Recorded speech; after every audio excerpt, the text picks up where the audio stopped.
Mehdi, il disait « je suis bien dans deux langues ». Je veux savoir ceux qui sont comme ça, qui ont deux langues, trois langues, comment est-ce qu'ils se sentent dans la société comme elle est aujourd'hui? Pour moi, au début, c'était dur, maintenant, c'est très bien. Comme je dis là, au début, comme je ne parlais pas français du tout, j'ai tenu. J'ai regardé les gens comme ça. Après, comme on apprend, quelqu'un d'autre. Est-ce que la société reconnaît cette richesse de deux langues? Vous avez deux langues ou trois langues, je ne sais pas combien. Non, pas tout le temps. Si c'est pas l'anglais. C'est ça. On en revient à l'école. Hein.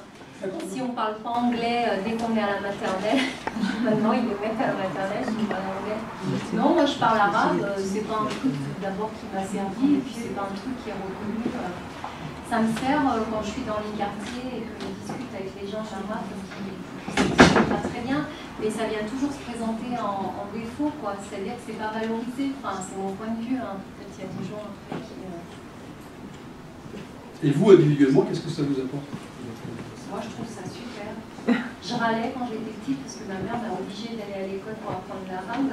Mais maintenant grande, je trouve ça génial. Parce que justement, quand on part de l'autre côté, on n'est jamais mieux servi par soi-même.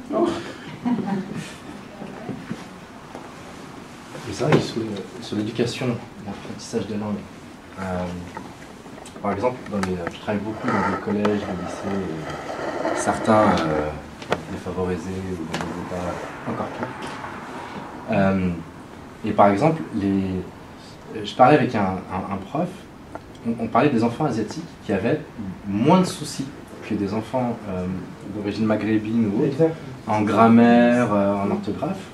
Et il m'expliquait en fait qu'après avoir discuté avec beaucoup de parents, c'est un prof qui a quand même de la bouteille, il disait en fait simplement les Chinois parlent du vrai, alors je sais pas si c'est du cantonais ou du mandarin, ils parlent vraiment leur langue à la maison. Et qu'en fait, en France, moi j'ai vu ça aussi, ne serait-ce que dans ma famille, des parents de bonne volonté qui venaient d'Algérie ou autre, qui parlaient un espèce de mélange français-arabe à leurs enfants, qui ne leur permettait pas d'avoir des structures mentales de grammaire ou autre, pour pouvoir assimiler d'autres règles différentes. Et en fait, c'est ça aussi, c'est que mieux on parle sa langue, mieux on peut en apprendre une autre. Et qu'il y en a beaucoup qui parlent déjà mal leur langue, et dans ce qu'ils transmettent à leurs enfants ne leur permet pas forcément bien apprendre.